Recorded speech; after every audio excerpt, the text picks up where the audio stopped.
Welcome to the podcast, Amazing Tales from Off and On Connecticut's Beaten Path, and I'm your host, Mike Allen.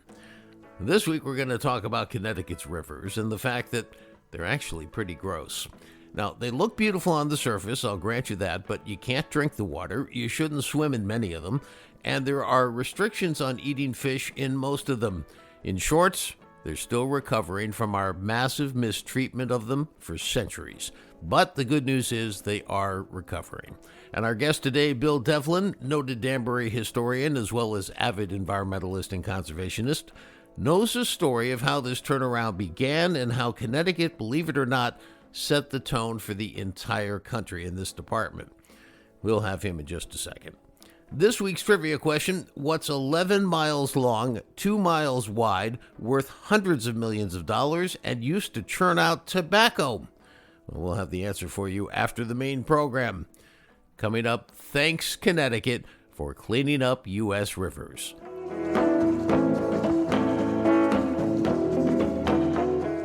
Well, who doesn't love the look and sound of a beautiful flowing river through the Connecticut countryside? I know I sure do. Well, back in the 18 and 1900s, we combined the disposal of our sewage waste and our industrial waste to create a river network in Connecticut that was almost beyond repair. Rivers literally smelled putrid, particularly during those low-flow summer months when sewage would lay stagnant in the waterways. And this wasn't just a problem in Connecticut, it was a problem throughout the entire young nation as we practice that philosophy of out of sight, out of mind, figuring that this vast land and the large rivers and oceans could absorb whatever we threw their way. Well, we were wrong, and Connecticut, to its credit, took the lead in starting to turn all this around. Our guest today has researched and written on this subject extensively. Bill Devlin is no stranger to Amazing Tales C-Team. We've been fortunate enough to have him here several times before. And today he's going to share with us his insights and learnings, the ones he's garnered from his examination of this topic. The term aquifer, from what I've understood, was actually defined in the 1800s. We knew there were underground rocks that contained water, but it would be a stretch to say we understood ecosystems, right? Absolutely, yeah. So what was it like? I mean, you've done a lot of research in this area. Was it only really the really aware folks who understood what we were doing to the environment, or did everybody kind of get it and just said, well, what else are we going to do? Primarily, people were used to using streams as utilitarian objects. People fished in them, they used them for water power, and they also dumped things in them, and that was very common. Connecticut has a lot of streams. There's a statistic called stream density, where you measure the length of all the different streams in the state against the number of square miles, and Connecticut has one of the highest in the Northeast. There's a lot of water here, and the water was very important, especially for power. During the Industrial Revolution, of course, everything started going over to steam, but the ethic of using the streams for waste disposal continued. It was a custom that just went on and on and on. The health part of it comes in because there were outhouses located right on streams at some points. People were dumping things from factories in there, whatever was nearby, and there usually was some kind of water source nearby a factory. There was an old saying that the solution to pollution is dilution. Right. And people would throw stuff into the ocean, they would throw it into streams, and it would go away. And so out of sight, out of mind. And that's kind of how we operated, wasn't it? There was obviously the regular household waste. There were old barrels and old objects that you were through with, or even dead animals that people used to throw in streams. It's a great little piece in the newspaper about how Danbury tried to clean up this one spot right in the downtown area where people were throwing stuff continually. And they cleaned it up, and it lasted about 10 days before all this people started dumping stuff again. So it was, it was an ingrained custom. Well, we have the same feeling today about when people pick up the garbage. The garbage gone, who knows where it went, but it's gone. We got rid of it. We have another situation where people used to be able to tell what color hats were being made by what color the Still River was in Danbury. I've heard that story many times. Yeah. Truth to that? Truth to that, yeah. I can remember seeing it myself even in as late as the 70s. This odd shade of like purple. So when the hat factory was still operating, then there was only one at that point. But yeah, common. Most of the dyes that were used in the 19th century were black. That was another thing that was making the river black. Factories would empty their dye vats once a week. At that point, the river would turn a different color. And in addition to that, there was all kinds of other waste. There's a great story from one of the newspapers from the 19th century about paper mills and how they would release their chemicals twice a year. And there would be a massive fish kill. And people would go out and grab the fish that had died, The newspaper said, I don't know why anybody'd want to eat those, but, it was a common thing. To this day, we have bans on what you're supposed to eat. Get me out of the Housatonic River, thanks to pollution from a famous corporation upstate in New York. And we don't really, I think, stop to think about that often enough. If you're driving Route 7 and going by the Housatonic River, or Route 8 and going by the Naugatuck River, and you look and you say, oh, that looks beautiful, that's gorgeous. And you don't really stop to think what's been in there over the years, do you? Some of the rivers you can see that, but the Housatonic you can't. It's a fast-running river and it's got a lot of volume. Yeah, a lot of this stuff is in the bottom sediments. We understand this now, but people didn't then. Stuff collects in the bottom sediments, and there's recently a guy a professor from Wesleyan, did a study along with his students about mercury pollution from, the hat factories in Danbury. And they found, it's still in there. This is it's going on to 70 years since many of the hat factories closed. And I think whatever supplies of mercury they had on hand, I think were dumped into the river at that point. Some of the mercury residually in the water supply that was being dumped in the river was continuously getting in there. And it moves over time.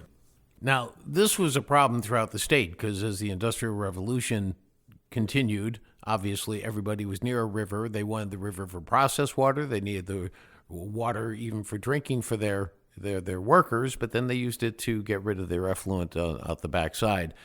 And so you have a situation where this is happening around the state. The state's getting more and more polluted, and this isn't all that's happening. It's not just the industrial, as we started to talk about. There was also sewage. And, when you're on a farm by yourself in a rural setting, you can kind of handle that yourself. But once you started getting into the cities, I think you had a great statistic in your article about in 1900, half the population was living in 13 cities. What did that do for waste disposal? People were relying on cesspools, or they were relying on outhouses like they had on the farms.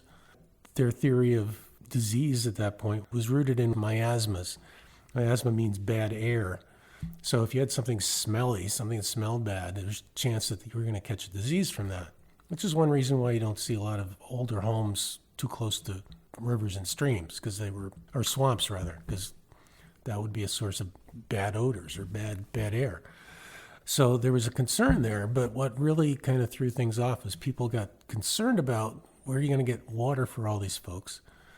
By the 1880s, even before that for the larger cities like New Haven and Hartford, the rivers are so polluted that they can't be used for water supply. Scientists knew there was a thing called an aquifer, but they didn't know how to deal with it. So the way to deal with it was to bring in water from distant areas, from clean ponds up in a rural area near a city. That was fine, except that there was no separation between where a cesspool was and where a well was until much later, until the 1890s, early 1900s. People didn't even start thinking about that. So when you have all this water going into the ground, then you have a problem. And one disease that people knew about that they were having a big problem with was typhoid fever in Connecticut. A lot of cities, they had problems with cholera, but that was not a big thing in Connecticut. Typhoid fever was. One year in 1865, it was responsible for 8% of the deaths in the whole state. And people had gotten aware of the idea that disease and germs were causing these problems, right? This had suddenly come into the consciousness, at least of the medical community. Yeah, the medical community adopted the germ theory about the mid-1880s. And this is about the time that the smaller industrial cities around the state are mushrooming, like Danbury and Meriden, Naugatuck and Waterbury and Winstead. All these towns are turning into cities. There's a number of diseases that they were looking to try to ameliorate. Typhoid fever was an easy one because if you create a sewage system, you reduce the chance of pollution, of standing water with pollution in it that people are going to get disease from. This was a major thing, but this was only among the State Board of Health, the more advanced doctors. Most people still believed in the miasma thing. Big cities like Hartford and New Haven had already built sewage systems that actually emptied into rivers, of course, or into Long Island Sound. That wasn't a big problem because the bodies of water were so big. But when cities like Meriden and Danbury and Winston and Waterbury and all the rest, inland cities which have small streams or sluggish streams or shallow streams start to think about where they're going to empty it, they're going to have a problem. And that's exactly what happened. Now, in those early days, these sewage systems are gravity fed, so they had to design this in a way that probably led to some standing stagnant water, too. Yeah, and they didn't understand treatment. The idea of treatment was in its infancy, and all they really knew how to do from experiments in Europe and other places was maybe a sand filter. So you build these beds, and it would at least take the solids out of it. That was it. So you're not removing the odors, you're not removing a lot of the effluent, but at least you're getting some treatment there. There's a plant there that can be built upon and expanded over time, although they didn't understand that.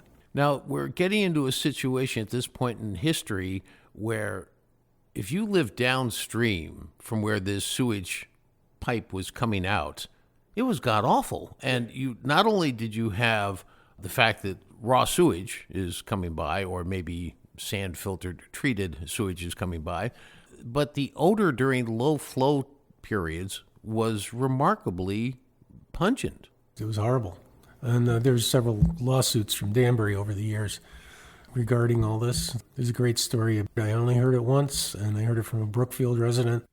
In one of the lawsuits in either the 1930s or 40s, it's a story about a farmer who brought a truckload of manure to the City Hall steps in Danbury and dumped it there and said, "You've been doing this to us long enough. Here you go." Now back to the legal side of this. New Britain, I guess, got the head start in, if I have my facts right, 1891 or thereabouts, and they filed a suit. New Britain actually was doing the polluting, and a Newington gentleman filed suit in 1891. Tell us what happened there. Like I said, there was New Britain, Danbury, Waterbury, Winston, all these towns were building sewage systems that are going to go into very small streams. And Piper's Brook in New Britain is a small stream. A downstream property owner who lived in Newington fronted a larger group of farmers who filed suit against New Britain. And again, they're users of the water. The particular guy who filed the suit had a mill, and he found that he could not use the water from it anymore. Under what's called the riparian rights, which is that people who are using a common resource like water, people downstream have an equal right to people upstream for the use of it that's reasonable and fair. This was the first time when a judge and a court in Connecticut ruled it was unreasonable that the city of New Britain can dump its sewage into Piper's Brook. That left New Britain with a big problem, but they eventually ended up paying out settlement money to approximately 10% of the people in Newington, the households anyway. But they ended up trying to figure out a place where they could build a treatment plant, and they ended up going to Berlin, which is south of the city of New Britain, and was actually the original town that New Britain was a part of. That created problems there, plus where they were going to dump the treated water from the sewage plant led to another lawsuit from the city of Middletown. And they ended up spending over $1 million, which in today's money would be, beyond $20 million. This kind of led to a wave of lawsuits across the state. Danbury, Waterbury, all these places, there were lawsuits filed that made it to the Connecticut Supreme Court. People were not taking this passively. They weren't lying down and accepting that everything was going to be polluted.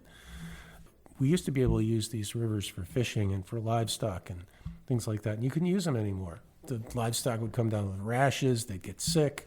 People would eat fish from the river, they'd get sick. It was denying a resource. The big industrialists and the cities were abusing a resource. Let's drill down a little bit into the Danbury lawsuit, because if I understand the ruling right there, it went a little bit further and really set a standard and a precedent that went on from there. Is that correct? That's correct, yeah. And the Danbury case was actually the key one and the biggest one. What had happened was one of the mill owners in the Beaverbrook section, which is downstream of the outfall sewer pipe, had filed suit, and he was joined by a number of other people. And then they lined up farmers all the way into Brookfield, which goes to the north. And they had 70 plaintiffs in this lawsuit against the city of Danbury for dumping sewage. It's important to remember that all this time, nobody's doing anything about industrial waste. So as a matter of fact, one of the people I kind of centered on in the articles I wrote is George MacArthur, who actually tried to sue the city of Danbury over industrial waste, the hat manufacturers. And they just kind of settled with him, and they got him a different water source to use, because he was making paper for kind of wrapping paper, and he was not able to do that anymore because the water was so bad. And his people were falling sick if they left a window open in the place. There was a lot of outrage over this, and the judge ruled totally against the city of Danbury, which knew this was going to happen. They decided that rather than build a treatment plant, which they thought was going to be pretty expensive, because they brought in experts from all over the country, and they had advised them to build this treatment plant, and it was going to cost $250,000. So the city did not choose to do that. It chose to just take their chances, and they took their chances, and in the court they lost. They were ordered to build a sewage treatment plant. It was only the third one built in the state of Connecticut. But the odors from that treatment plant led to further lawsuits down the line. That was the kind of the legal foundation for a lot of the stuff that happens later in the state as far as doing something about pollution. And the reason why this is so important, and to finish off on sort of a positive note here, is that as bad as this was, and it was horrible, they turned it around. If you could just give us a summary of what happened after this. The State Board of Health kept trying to get the legislature to give them jurisdiction over streams so they could do something about it, and the legislature was unwilling to do this. It took until the 1920s and a lot of lobbying by sportsmen's groups, people who wanted to use these middle-class people and upper-class people who wanted to be able to use the streams again for fishing and for boating and things like that, and they couldn't. And this includes Long Island Sound, which they got pretty polluted too. It killed off a whole industry of oystering. It took until the 1920s before the state was willing to do something, and they created a water resources board, which eventually got a lot of cities sewered and some of the industrial waste cleaned up. So by the mid-1960s, the state's starting to at least get somewhere. In the mid-1960s, our governor was John Dempsey, who's the only immigrant governor that Connecticut has ever had. And he was born in a town in Tipperary, decided to go back there in 1965 for a trip, and he went fishing in the local river, and he caught a couple of salmon. And he thought to himself, why can't Connecticut's rivers be like this? We used to have salmon. We used to have shad runs. So he launched the study committee that led to a Clean Water Act that was passed in 1967, and it set up a rating system for the cleanliness of waters. And that system became the basis for the federal Clean Water Act, which was passed about 5 years later.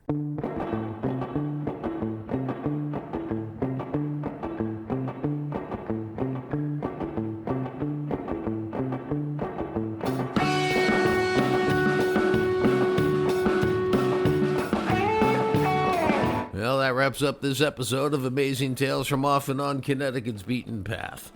Next time you pass over one of the hundreds of rivers in the state, the Connecticut River, the Thames, the Niantic, the Quinnipiac, the Housatonic, the Mianus, just remember how important they are to the well-being of our health and the state's economy, not to mention how beautiful they are. I want to thank our guest for today's program, Bill Devlin, noted Danbury historian and an expert on the court cases that got Connecticut rivers on the road to cleanup recovery. On the answer to this week's trivia question, first the question, what's 11 miles long, 2 miles wide, worth well over $100 million, and used to churn out tobacco? Well, the answer is Candlewood Lake. It's the largest lake in Connecticut, and it was created by the flooding of tobacco farms 100 years ago.